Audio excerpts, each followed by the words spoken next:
እሺ አሁን ማን ነው ጥፋተኛው? አሁን ይሄንን ታሪክ ሰምታችሁ ትክክል ነው ብላችሁ ታስባላችሁ? መጀመሪያ ወደ ትዳር ህይወት ውስጥ ከመግባታችሁ በፊት በትዳር ህይወት ውስጥ እንዴት መኖር እንዳለባችሁ፣ ማንን ከትዳራችሁ አስወጥታችሁ ማንን ማስቀደም እንዳለባችሁ ለምንድነው ማታውቁት? ሚስት ፍቃዷ ለባሏ ነው፣ ባል ፍቃዱ ለሚስቱ ነው አይደል እንዴ? ይኸውልሽ እህቴ፣ ትዳርና ጓደኝነት በጣም የተለያዩ ነገሮች ናቸው። ይኸው ብቻ በምን አይነት መንገድ ትዳር እንደሚፈርስ ስሟት። ሰላም ጤና ይስጥልን ውድ ቤተሰቦች፣ እንደምንቆያችሁልኝ ሁሉ ሰላም ሁሉ ሸጋ እሰይ እንኳን ሁሉ ሰላም ሆነላችሁ። እግዚአብሔር ከክፉ ሊጠብቃችሁ ያሰባችሁትን ሁሉ እግዚአብሔር ያሳካላችሁ። ከሀገር ውጭ ያላችሁ እንዲሁ በሰላም በጤና ከሀገራችሁ እንደወጣችሁ ያሰባችሁ ተሳክቶ ልፋታችሁ ፍሬ አፍርቶ ለሀገራችሁ ምድር ያብቃችሁ እያልኩኝ ለዚህ ዩቲዩብ ቻናል አዲስ ሆናችሁ ላይክ፣ ሰብስክራይብ እንዲሁም የደውል ምልክቷን በመጫን ቤተሰብ መሆን ትችላላችሁ። ወዳችኋለሁ። ጓደኞች ሻወጡሽ የሚል ብጣሽ ወረቀት ጽፎ አስቀምጦልኝ ባለቤቴ ከኔና ከልጄ ህይወት በድንገት ጠፋ ትላለች እቺ ባለ ታሪክ ማለት ነው። ይሄንን ያገኘሁት ከሶሻል ሚዲያ ላይ ነው፣ ግን በጣም ትልቅ ጥያቄ ስላለኝ ነው ይሄንን ቪዲዮ ለመስራት ያሰብኩት። እንዴ ይሄ ነገር ኮንሲደር ያደርግ ማለት ይሄ ነገር ትልቅ ነገር ነው እንዴ በዚህ ዘመን ሊያው ምናምን ነገር ብዬ ማለት ነው። ስለዚህ ባለትዳር የሆናችሁ ትዳር ካውንስሊንግ ላይ የሚሰሩ ብቻ የሚሰማችሁን ጄኒውን የሆነ ነገር ኮሜንት ሴክሽን ላይ እንድታስቀምጡልኝ ፈልጋለሁ። ሰው የቀረውን ታሪክ ልንገራችሁ። ስቶሪ ታይም። ዛሬ እዚህ ቆምኩት በጣም ጭንቅ ባለው የህይወት ምዕራፍ ላይ ሆኜ ነው እና ባለቤቴ የልጅ አባት በድንገት ጥሎን ሄደ። ይህንን ከማድረጉ በፊት አንደኛ ትዳራቸውን ከፈቱ ጓደኞች ጋራ መዋል አቁሚ ሲለኝ፣ ሁለተኛ ብዙ ውጭ አታምሺ ሲለኝ፣ ሶስተኛ እኔ ምልሽን አድርጊ ሲለኝ አልሰማ ስለው ጓደኞችሽ ያዋጦሽ የሚል አስገራሚ ቃል ብቻ ጽፎ ተለየ እና ሁሉንም የመገናኛ ዘዴዎች ዘግቶ ጠፋ። አሁን ያለው ጭንቀቴ ዛሬ ይመጣል ነገ ይመጣል እያልኩኝ መጠበቅ ነውና ተስፋ በሌለ ሁኔታ ውስጥ መሆኔ ነውና እባካችሁ በዚህ ፈተና ውስጥ ምን ማድረግ እንዳለብኝና ምን እንደሚሻለኝ ምከሩን ነው የሚለውና ልጄን እንዴት አድርጌ ብቻዬን ላሳድግ፣ ይሄንንስ ስብራት እንዴት ነው የምሻገረውና ያው የናንተ ብርታትና ምክር ከምን ጊዜም በላይ ያስፈልገኛል ይላል ጽሁፉ ታሪኩ። ስለዚህ ቀደም ከዘረዘርኩላችሁ ከሶስቱ ነገሮች ውስጥ አይመለከተኝም ስለሁለተኛው ስለሶስተኛው፣ ግን ስለመጀመሪያው ሐሳብ ይዞኝ ነው። ከመቼ ጀምሮ ነው ትዳር የፈቱ ሰዎች ለባለ ትዳር ሰዎች ጓደኛ ወር ደግሞ ቤተሰብ ቢሆኑ ችግር የሚሆነው? ይሄ እንዴት በዚህ ዘመን እንዴት ሊታሰብ ቻለ? ነገ እኛም በእነሱ ህይወት ጫማ ውስጥ ላለመቆማችን ትዳሩ ላለመበተኑ ምን ላለማለቱ እርግጠኛ ነን ወይ? ከባለ ትዳር ሰው ጋር ማለት ትዳሩን ከፈታ ሰው ጋር አንድ የሆነች የሴሌብሪቲ ሚስት ትዳሩን ከፈታ ሰው ጋር ጓደኛ ትሆነና አምላ አንድ ጊዜ ስታወራ ሰምቻለሁ። ግን የሰው መውደቅ አይታወቅምና እውነት ትዳራቸውን የፈቱ ሰዎች ለባለ ትዳር ሰዎች ህይወት በጣም ጠንቅ ናቸው ወይ? ዲዩቲንግ ሲሰበሰቡ ሲያወሩ ሲጫወቱ ምናምን ምን እስካሁን አግብተሻል እንዴ ምን ትዳር ውስጥ ነሽ እንዴ እንዴ ምናምን የሚሉ ነው እንደሚመስላችሁ? ወይስ እንዴት ነው? አረ በቃሽ በቃ እንዴ ፍቺ በቃ ይሄን ያልከ ቆየሽ በቃል ምናምን ነገር የሚሉ ነው የሚመስላችሁ? ወይስ እነሱ ወደውና ፈቅደው በቃ እስከዛሬ በትዳር የቆየሁት ይበቃኛል በቃ ለለያይ ብለው የተለያዩ ነው የሚመስላችሁ? እና በጣም ስላሳሰበኝ በዚህ ዘመን ለነገሩ ዘመንና ሰው አይገናኝም። ያው በጣም ዋይልድ የሆነ ነገር እየተደረገ ነው በዚህ ዘመን። ግን እንደዚህ አይነት አስተሳሰብ አለ ወይ? እና እንደዚህ አይነት የፈታ ጓደኛ ያላችሁ ሰዎች ወር ደግሞ እናንተም ትዳር ፈታችሁ የባለ ትዳር ጓደኛ የሆናችሁ ሰዎች ስለዚህ ነገር ታውቃላችሁ ወይ የሚለውን ነገር በጣም ከንክኖኝ ነው ተንደርድሬ ቪዲዮ ለመስራት ያሰብኩትና እናንተ ምን ታስባላችሁ? ልክ ነው ልክ አይደለም? እንደዚህ አይነት አስተሳሰብ በዚህ ዘመን እውነት ለትዳር ያሰጋሉ? ትዳራቸውን የፈቱ ሰዎች ከባለ ትዳር ጋር ጓደኛ ቢሆኑ ያሰጋሉ ወይ ብላችሁ ነው ወይ ምን ታስቡት? ወይስ ሌላ ነገር አላችሁ የሚለውን ለመጠየቅ ነው። ለማንኛውም ቴንክ ዩ።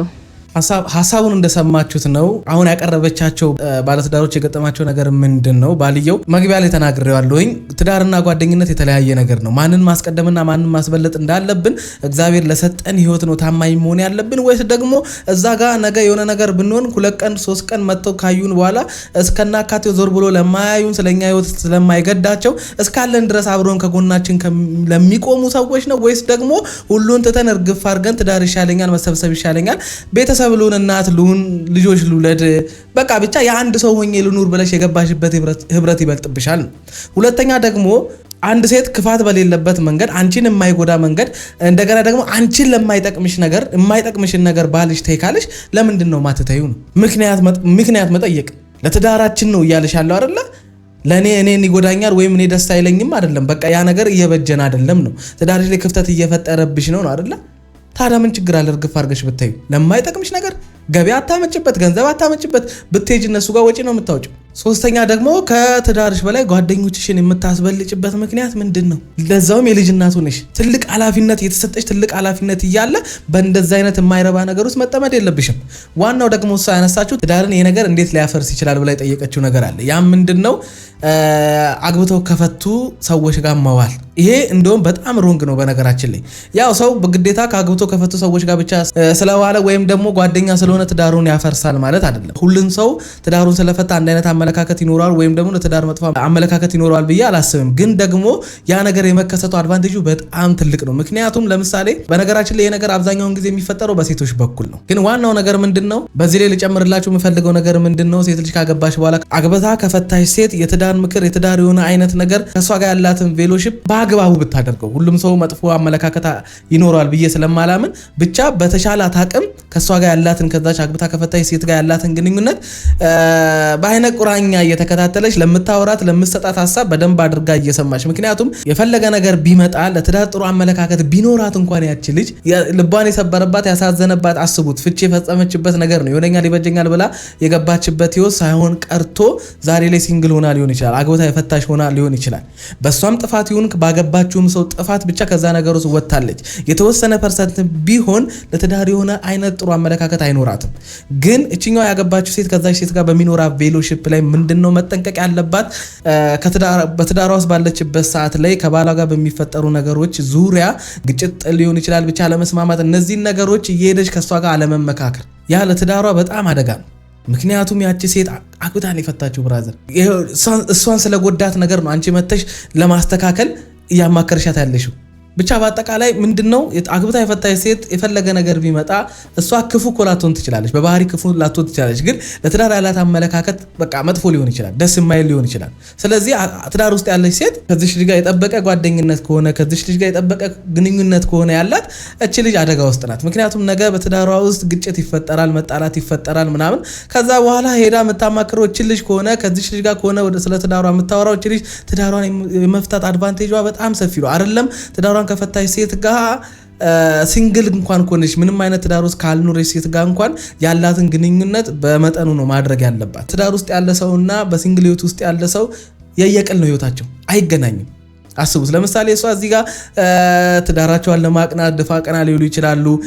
እንደ ድሮ አይነት ፍሪደም ላይኖራት ይችላል። ምክንያቱም ባሏ የሚያስደስተውን ባሏ የሚፈልገውን እሱም ሚስቱ የምትፈልገውን ብቻ በአጠቃላይ የሚኖሩለት የሆነ ነገር አላቸው ሁለቱ። በቃ ትዳር የሚባል ነገር ለዚህ ነገር እየኖረች ስለሆነ እንደ ሲንግሏ ሴት እንደፈለገች ሆና ላትኖር ትችላለች። ስለዚህ የዛችን ልጅ ከዛች ሲንግል ከሆነች ሴት ጋር ቬሎሺፕ ወይም ጓደኝነት ካላት የጠበቀ ጓደኝነት ካላት የዛች ሲንግል የሆነች ሴት ነፃነት፣ የገንዘብ ፍሪደም፣ እንደፈለገሽ መሆን ምናምን ነገር ነፃነቷን ምናምን ስታይ እሷ እዚህ ጋር የታሰረች ያክል ሊሰማት ይችላል። ከዛች ልጅም የማይሆን ምክር ሊመጣ ይችላል። ከዚህ አንጻር ነገሩን በደንብ አድርገን ደግሞ መመልከት አለብን። ሶስተኛና ዋናው ነገር ደግሞ ባሏ ለምሳሌ ያየ የሆነ ነገር ሊኖር ይችላል፣ ያልተመቸ የሆነ ነገር ሊኖር ይችላል። ለትዳሩ አደጋ ሊሆንበት የሚችል ጓደኞች ሊሆኑ ይችላሉ። ከነሱ ጋር ማሳለፏ ከነሱ ጋር ጓደኛ መሆኑ ምቾት ካልሰጠው ማቆምሽ ምንም አይከፋም። ተጣይ እኮ አይደለም ከነሱ ጋር ያለሽን ነገር እየቀነሽ ለትዳርሽ የሚበጅ ነገር ላይ ፎከስ ማድረግ ነው ያለብሽ። ባልሽን የሚያናድ ባልሽን ተስፋ የሚያስቆርጥ ልክ እንደዚህች ልጅ በብጣሽ ወረቀት ጽፎ ጓደኞችሽ ያዋጥሽ ብሎ የሚያስኬድ ጥፋቶችን ከማጥፋት ለባልሽ የሚፈልገውን ባልሽ ያልተመቸውን ነገር አላደረግሽም ማለት ለትዳርሽ የማይሆን ነገር ለትዳርሽ የማይበጅን ነገር ተውሽ ማለት ነው። ይሄ ደግሞ የበታችነትም ስሜት አይደለም፣ የሆነ እኩይ ቤት ወይም ደግሞ መፎካከርም አይደለም። መስማት ማለት መገዛት ነው። በቃ ሌላ እኮ አዲስ ነገር የለውም። ባሪያ ሁኝለት አይደለም። አንቺም እኮ ነገ እሱ የማይሆን ነገር ውስጥ ካየሽው አንቺም እሱን የመከልከልና የማስቆም መብት አለሽ። ስለዚህ አንዳንድ ጊዜ በምን አይነት መንገድ ትዳር እንደሚፈርስ አይታወቅም። በምን አይነት መንገድ ከትዳር አጋርሽ ጋር እንደምትጋጭ አታቂምና ፎከስ ብናደርግ አንዳንዴ ችና ያልነው ምንም አያመጣብንም ያልነው ነገር እዛ ሰው ልብ ላይ ምን ሊፈጥር እንደሚችል አይታወቅም። በቃ ጨርሰሽ ነው የገባሽው። ጓደኛ ቅብርጥስዬ የሚባል ነገር በቃኝ። አሁን ተሰብስቤ የአንድ ሰው ሆኜ ባሌ ጓደኛዬ፣ ባሌ ወንድሜ፣ ባሌ አባቴ ሆኖ አብሬው ልኖር ነው የገባሁት። በቃ ይሄን ሁሉ ከቨር ያደርግልሻል። በነገራችን ላይ ባልሽ ወንድምም አባትም ምንም ባልሽ ነው። በቃ የስጋ አባትሽ የስጋ ወንድምሽ እንዳለ ሆኖ ነው። እንደ ወንድምሽ የማይጠብቅሽ እንደ አባትሽ የማይንከባከብሽ ከሆነ ምን ያደርግልሻል ታዲያ? ባልሽ ለምን ይወስድሻል ከእናት ከአባትሽ ቤት?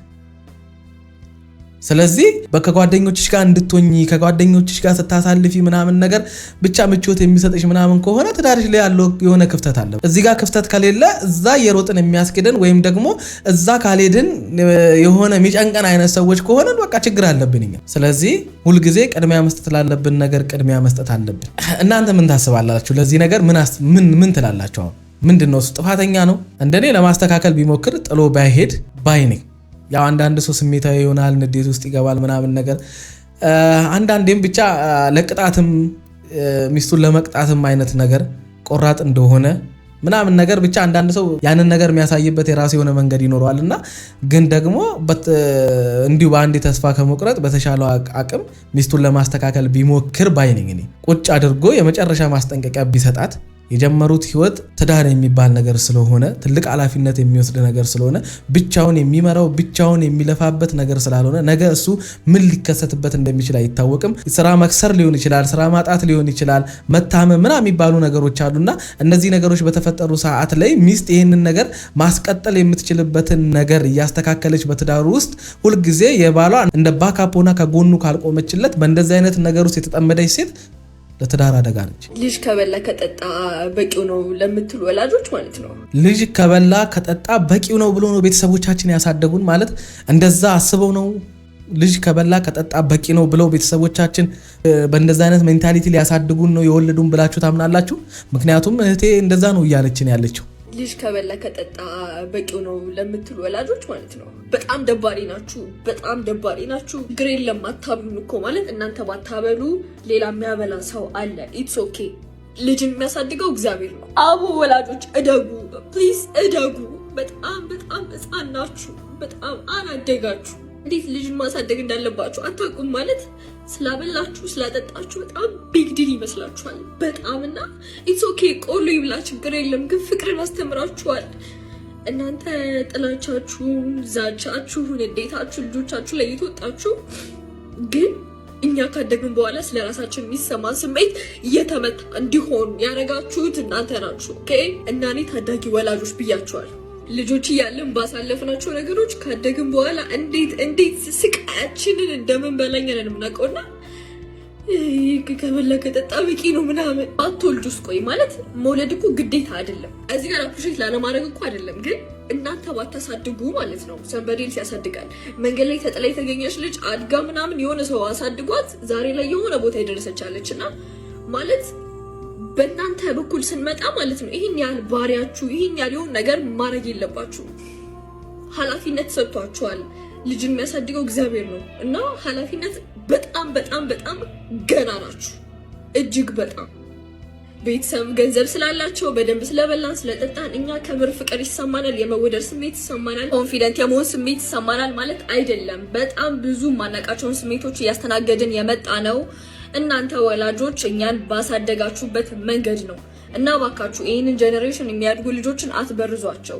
ፍቅርን መስጠትን፣ ፍቅር ማስተማርን ማለት እናንተ አሁን ላይ እንዲኖረኝ ይፈልጋሉ ብላችሁ የምታስቡትን ነገር እናንተ ሂል አድርጋችሁ ሂልድ የሆኑ ልጆችን ውለዱ። ካልሆነ ወይ አትውለዱ፣ በቃ አትውለዱ፣ ይቅርባችሁ። እና እባካችሁ በሽታችሁን ለግላችሁ ያዙት። እኛ ላይ አጠምጥሙብን። እኛ ጤንነት ነው የምንፈልገው፣ እኛ ሰላም ነው የምንፈልገው። ይህን ሀሳብ ስትሰሙት ሙሉ ለሙሉ እውነት ሊመስል ይችላል፣ ስሜታዊነት ስላለበት ብዙዎቻችን እሷ ባለችው መንገድ እንዳደግን አድርገን ልንወስዶ እንችላለን። ግን ያ አይደለም ዋናው እውነት። እንደ 50-50 አድርጋችሁ ውሰዱት።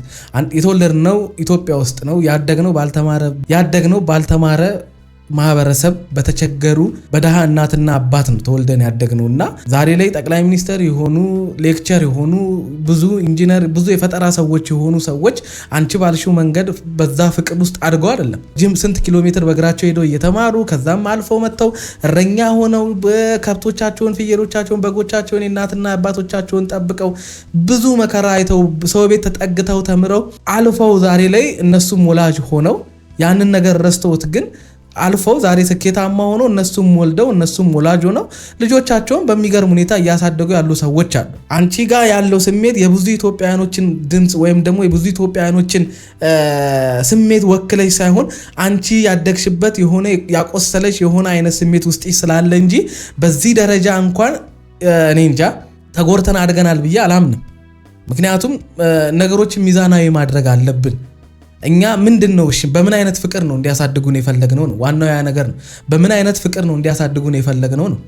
እኔ እናቴ ስታሳድገኝ ስትከፍል የነበረው ዋጋ ለኔ ፍቅር ነው። ወጣትነቷን ትታ ያለ እድሜዋ አርጅታ ያለ እድሜዋ ጤናዋን አጣ አስቡት። እዚህ ግባ በማይባል ገንዘብ እዚህ ግባ በማይባል ነገር የሰው ፊት እየገረፋት የኔን ጉሮሮ ለመዝጋት የኔን ሆድ ለመሙላት አስቡት። በዛ ውስጥም አንዳች ነገር ሳይጉልብኝ አልብሳ አብልታ አጠጥታ ለዚህ ካደረሰችኝ ምንድነው ያጎደለችብኝ ነው? ምን አይነት ፍቅር እንዲሰጡን ነው የፈለጋችሁት ነው? ለምንድነው በቃ የራሳችንን ስንፍና የራሳችንን ድካም በወላጆቻችን የምናሳበው? ከነሱ በፊት እነሱስ የተወለዱበት መንገድ ከየት ያምጡት? ያላዩትን ያላገኙትን ነገር። ዘመን ተቀይሯል፣ ጊዜው ተቀይሯል። አሁን ያለነው ጄኔሬሽን ደግሞ ይሄንን ነገር ለመቀየር መጣር እንጂ ወደ ኋላ አይደለም። ምንድነው የምንወቅሰው? የትኛው ዓለም ነው ማለት እሱ? አሁን የትኛው ዓለም ነው እስኪ ንገሩኝ። አንቺ ባልሽው መንገድ ልጆቻቸውን አሳድገው እንደፈለጉ የሆኑላቸው መጨረሻ ላይ ጾታውን የሚያስቀይረው እኮ አንቺ ባልሽው መንገድ እናትና አባቱ ያሳደገው ልጅ እኮ ነው አይደል? እናትና አባቶቻቸው ያሳደጓቸው ልጆች ናቸው አይደል? አንቺ እንዳልሽው ምንም ነገር ሳይጎልባቸው ሁሉ ነገር ሞልቶ አንድ ቀን ቀና ብሏቸው ሳያዩዋቸው ህገ መንግስቱ እንኳን አይፈቅድላቸውም አይደል? አይፈቅድላቸውም አውሮፓ ላይ ልጆቻቸውን ለመምታት። እንደዛ ያደጉ ልጆች ዛሬ ላይ ጾታቸውን ከመቀየር እና እንደገና ጌና ሌዝቢያን ከመሆን ያተረፋቸው ነገር አለ? ያ ፍቅር በቃ ያለፈው አልፏል። አሁን ደግሞ እኛ መተናል። እኛ ልጆቻችንን ማሳደግ ባለብን መንገድ ማሳደግ ነው ያለብን። አሁን አንቺ በምትዩ መንገድ እግዚአብሔር ብሎ ነገ እናት ከሆንሽ አንቺ ይሄንን ነገር ለልጆችሽ ለመስጠት ሞክሪ። አሁን አንቺ የምትዩን ነገር ራሱ እነሱ ቢሰሙም ይገባቸው አይመስለኝም። ከሁሉም ስኬታማ ሰው ጀርባ ሻካራ እጅ አለ። አንርሰዋ ውለታቸውን በማማረር ወይም ደግሞ በጥላቻ መንገድ አይደለም። ይሄንን መንገድ አንቺ ያልሽው መንገድ የምንናገረው ያኮ እነሱ ጨካኝ አንቺ እንዳልሽው እኮ አሁን እነሱ ጨካኝ ለመሆን ፈልገው ክፉ ለመሆን ፈልገው አይደለም እኮ አይደል እንዴ? ፍቅር ነው ብለው በሚያስቡበት መንገድ ፍቅር ሰጥቶ አሳድገውናል። አሁን ደግሞ እኛ አሁን አድገናል፣ ነቅተናል። እንዴት ማደግ እንዴት መኖር እንዳለብን አውቀናል። ከነሱ በተሻለ ዘመን ላይ ነው ያለነው። ከነሱ በተሻለ ዕውቀት ላይ ነው ያለነው። ከነሱ የተሻለ ነገር እያየን ያደግነው። ስለዚህ አሁን ራሳችን ራሱኛ ማሳደግ እንችላለን። አሁን በምትዩ መንገድ አዎ ፍቅር ያስፈልጋል ለልጅ የሆነ ቤተሰብ ወይም ደግሞ የሆነ ወላጅ ልጁን በማይሆን መንገድ አሳደጉና ወይም ደግሞ የአንቺ ቤተሰብ አንቺን በማይሆን መንገድ አሳደጉሽና ለአንቺ ፍቅር ሳይሰጡ አሳደጉሽና 110 ሚሊዮን ህዝብ ሙሉ ለልጁ ፍቅር ሳይሰጥ ጨካኝ አረመኔ ሆኖ ነው ያሳደገው። እንደዚህ እያለቀሽ እየተማረርሽ በሆነ አይነት ስሜት ውስጥ እንድታወሪ እያደረገሽ ያለው ነገር ምንድነው? እስኪ ንገሪ። እኔ ይሄ ሚዲያ የሚባል ነገር ከመጣ በኋላ ሰዎች በምን አይነት መንገድ ራሳቸውን እንደሚያስቡት አላውቅም። እውነት የሚመስል ግን ትክክለኛ እውነት ያልሆነ ነገር ነው ያወራሽው። ስለዚህ በዚህ ነገር እንኳን እኔ ብዙ አልስማም። አንዳንድ ጊዜ ልንናገር የፈለግነውን እውነት የምንናገርበት መንገድ የምርም ወላጆቻችን ፍቅር ሳይሰጡን አረመኔ ጨካኝ ሆኖብን እንዳሳደጉን አርገሽ መናገር ለምን እንደፈለግሽ አላውቅም። በኖርማል መንገድ እኮ መናገር ይቻላል። ወላጆቻችን እኛን ሳያሳድጉን ፍቅር አልሰጡንም። ስለዚህ ይህንን ነገር እኛ መቅረፍ አለብን። ጎርተውናል። ከዚህ በኋላ ለመውለድ ያሰባችሁም አሁንም ወልዳችሁ የምታሳድጉ ሰዎች እኛ የተጎዳነውን ነገር ልጆቻችሁ እንዳይጎዱ በተቻላቸው አቅም ፍቅር ስጧቸው፣ ተንከባከቧቸው ብሎ እኮ በቀላል መናገር ይቻላል። በእንደዚህ አይነት መንገድ በጥላቻ መንገድ እንደ ወላጆቻችንን ያሳደጉንን እናት አባቶቻችንን እንድንመለከት የሚያደርግ መልእክት ማስተላለፉ ምንም ጥቅሙ አልታየኝም እኔ። ለማንኛውም ለዚህ ዩቲዩብ ቻናል አዲስ የሆናችሁ ላይክ፣ ሰብስክራይብ እንዲሁም የደወል ምልክቷን በመጫን ቤተሰብ መሆን ትችላላችሁ። ወዳችኋለሁ። መልካም ጊዜ ይሆንላችሁ።